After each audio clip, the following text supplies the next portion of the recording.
Today is Thursday, February 9th. I'd like to call this special called meeting, Planning and Zoning meeting to order. May I have a roll call, please? Delory. Here. Mata. Here. Unkin. Guerra. Here. Stiegel. Here. James. Here. Chase. Here. Thank you. We have a quorum. Next, item number 2, minutes. 2A, Planning and Zoning Commission meeting minutes for January 24th, 2023 regular meeting. Mr. Chair, Yes, sir. motion to approve item 2A. Thank you. It's been moved by Vice Chair Chase. Is there a second? Seconded by Commissioner James. Second. Oh, thank you. Any discussion on the motion? All those in favor say aye. Aye. Aye. All opposed? Motion passes. Next, citizen comments. At this time, any members of the public who would like to speak may come up now. We ask you to limit your time to 3 minutes and that you fill out a citizen comments form. Seeing none, I will go ahead and close citizen comments. Item number 4, consent. We have one item on consent agenda. Would anyone like to make a motion? Mr. Chair, Yes, sir. motion to approve item 4A. Thank you. It's been moved to approve the consent agenda. Second. Seconded by Commissioner Stiegel. Is there any discussion on that motion? All those in favor say aye. Aye. Aye. Aye. All opposed? Motion passes. Item number 5, consider and possible action. 5A, consider and make a recommendation to City Council regarding a request by Henry Juarez of Southwest Engineers Z-23-0112 to rezone approximately 14.75 acres of land from W Warehouse to O/I Office Institutional for property located at 400 Old Post Road in Hayes County, Texas. There is a public hearing for this item. If any members of the public would like to speak on this item, you may come up now. We ask you to limit your time to 3 minutes and that you fill out a citizen comments form. Seeing none, I'll go ahead and close the public hearing. Ms. Sharp.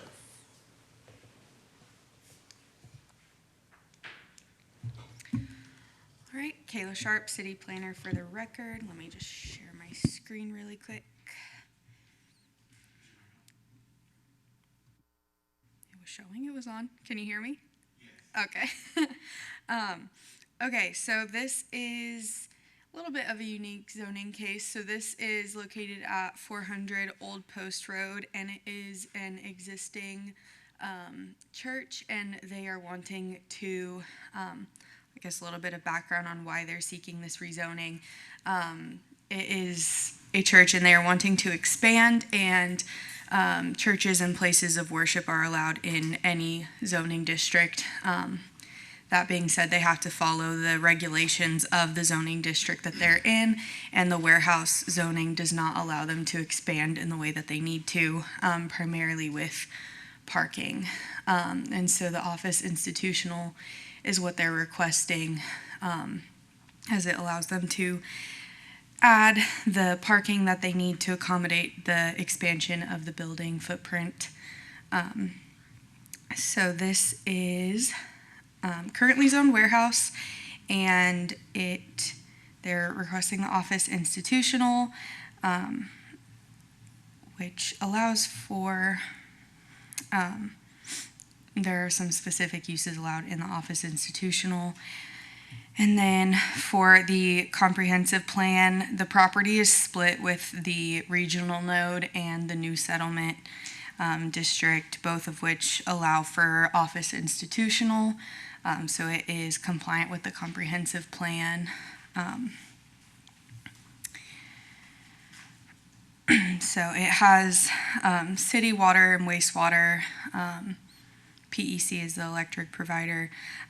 So just kind of for reference, this zoning allows, when it comes to parking, 1 space for each 3 seats in the main auditorium, or where fixed seats are not utilized, 1 space for each 25 square feet of floor space.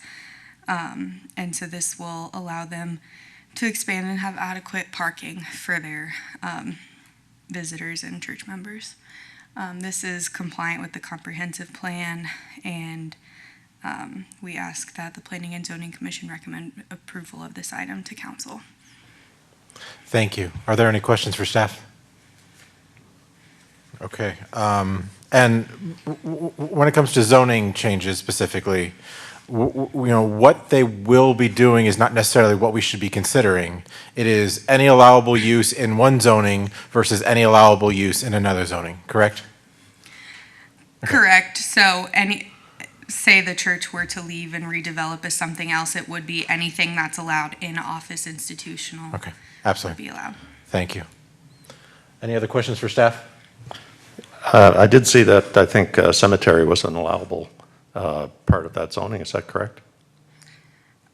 Without checking, let's see, it should be on here. Yes. So I don't know if there's any other special permitting needed for cemetery. It might not be something that's considered attractive by the neighbors. But if we rezone to office and industrial, there'd be no restrictions on them to installing a cemetery on their property, if they so chose. So I do not pretend to know what state or federal requirements are needed to permit a cemetery above and beyond zoning that we have in place or could have in place. I'll say that, but I suspect there are some. And they would have to be compliant with any extra requirements, especially when you're dealing with deceased persons and what have you, if that is the case. But from a use perspective, generally, cemeteries, they're pretty low key, and they're not much of a nuisance, if you will. Something else to consider: the OI zoning district is the uses allowed and prohibited in the zoning district are standalone. They're not cumulative with the rest of our zoning uses in section 53-1230, where in that area, for example, you can have all the uses of CBD1, CBD2, retail services, and warehouse in the current zoning, but this one's a lot more restrictive as well. So, Okay, thank you. yes, sir. Thank you. Any other questions for staff? Would anyone like to make a motion? Mr. Chair, Yes, sir. motion to approve item 5A. Thank you. It's been moved by Vice Chair Chase. Second that. It's been seconded by Commissioner Mata. Is there any discussion on the motion? Okay, I'm going to go jump in. Looking at the two zonings, right now it is zoned warehouse. They have the right to build things that are within the warehouse zoning. And that is an extensive list. We have to watch when we're talking about these zonings. It's not simply just warehouses. There's many more items under the zoning warehouse that could be there. And then there is a separate list for office institutional. And looking at the possible zonings in one versus the possible zonings in another, I think the office institutional is absolutely the right choice for that space. I very much approve of this change, and I'm very much in support of it. Any other comments? Okay, all those in favor say aye. Aye. Aye. Aye. Aye. All opposed? Motion passes. Next, item number 6, general discussion. Discussion regarding section 2-71 as it relates to the number of Planning and Zoning Commission Planning and Zoning Commission meetings per month. Vice Chair Chase, or do you want? Oh, okay, absolutely. Yeah, so I brought this up at the last meeting. So when I started, Chair, when you started, when Commissioner James started, we did 2 meetings a month, one of them being our regular voting meeting, and then we started and a workshop. I know times got busy. There was an edict. I don't know who set this edict down that we're doing 2 voting meetings a month. And to be honest, I got it, so I wasn't gonna speak up at that point because there were a lot of submissions. Housing market slowed down considerably, and we're now all showing up for a 5-minute meeting. twice a month, which I think is a little excessive. So then I point to 271, which says that, at least the way I'm reading it, we're actually supposed to set our meetings annually, which we haven't done this year, and if I'm reading that correctly. And we're still having 2 voting meetings a month right now. So pass it on to you, Will. Will Atkinson, Director of Planning for the record. So I'm going to be honest here. I did not know this section existed until you brought it up. For the longest time, for the entirety that I've worked here, with the exception of the last couple of years, where we've maybe tweaked it a little bit here and there, it's primarily been the second and fourth Tuesday per month. And for a while, we did 1 voting meeting, 1 workshop, as you stated. And then when it got busier, of course, yeah, I'm regurgitating pretty much what you said back, and it's accurate. Up until the last month or so, we've been pretty solidly busy, and the 2 meetings are appropriate, without question. So I do believe that it is appropriate to still make sure that we are accounting for the 2 meetings and making sure that we keep our availability open. The change going back to 2 meetings a month, 2 voting meetings a month, was we were super busy, and because of the shot clock bill that the state has and our processes for the alternative approval to avoid the shot clock, like that's why we had him coming back more frequently. And other stuff as well, like the conditional use permits. Sometimes we'd approve them from a staff perspective. We'd clear our comments, yet then we would be waiting another 2 weeks before it could get on an agenda. And so sometimes that was causing havoc with the applicant's timeline and what have you, because we're sitting there waiting. So there's various reasons, but they all come down to the amount of scheduling and people's work schedules from a project by project basis. It is correct in 2.71, excuse me, that y'all, the commission, shall designate the time and place of its regular meetings and provide that it shall meet at least once each calendar month. I believe it's probably appropriate to have, in my opinion, that you have a voting meeting for sure, and we keep on the docket at least a workshop meeting that has the possibility of some voting items as well. But it's very important, I still believe, to have two meetings a month, primarily because we have the comprehensive plan stuff going on. And as schedules are coming together for that throughout the rest of the year, it's my intent to make sure they fall on the regularly scheduled meeting dates as much as possible, just for an efficiency standpoint. Right now, we are in the open house comments, collecting data aspect of it. But as stuff gets further and further refined, we'll have more opportunities to really digest the drafts that are going to be coming down the pipeline as well. And then hopefully the housing market will pick back up too. So I think that would be a good thing. So. Yeah, I'm not suggesting we go down to 1 meeting. I just prefer we go back to the 1 voting meeting, the workshop, and then the workshop, like you said. I remember in the past, there were a few workshops where we didn't have anything, and then there was a voting item, and y'all asked us, hey, can y'all come in and do this I think we had to do a specially called meeting similar to what we're doing tonight. So I'm totally fine with that approach. I think it's staff saying, okay, there's 2 voting meetings, and then we put 1 item on the agenda, and that meeting a couple weeks ago, it was a 5-minute meeting. I think we just stretched it out a little bit longer, right? But it was a 5-minute meeting. And that's citizens coming in as well, taking their time out of their day to come and sit here for just a few minutes. So I want to make sure we're cognizant of that. And that's fair. I think our record for shortest meeting a couple years ago was like 2. So no, it from a procedure, sometimes we have to do it, but we hear what you're saying. Like we need to try to make sure we have stuff on agendas and have stuff ready. And there's also, where was I going with this? A workshop meeting, like I said, we can schedule it to where we can have a voting aspect of it and then split it into a workshop as well. So anytime we can be efficient, that's perfectly fine. Maybe from an action item perspective to bring back, we can try to put together something of a loose schedule for the next remainder of the year, primarily related to the comprehensive plan. So that way y'all can better set an agenda based on section 2.71 if that's what you want to do. Okay. Thank you for bringing this up, and yes, I was unaware of that section as well.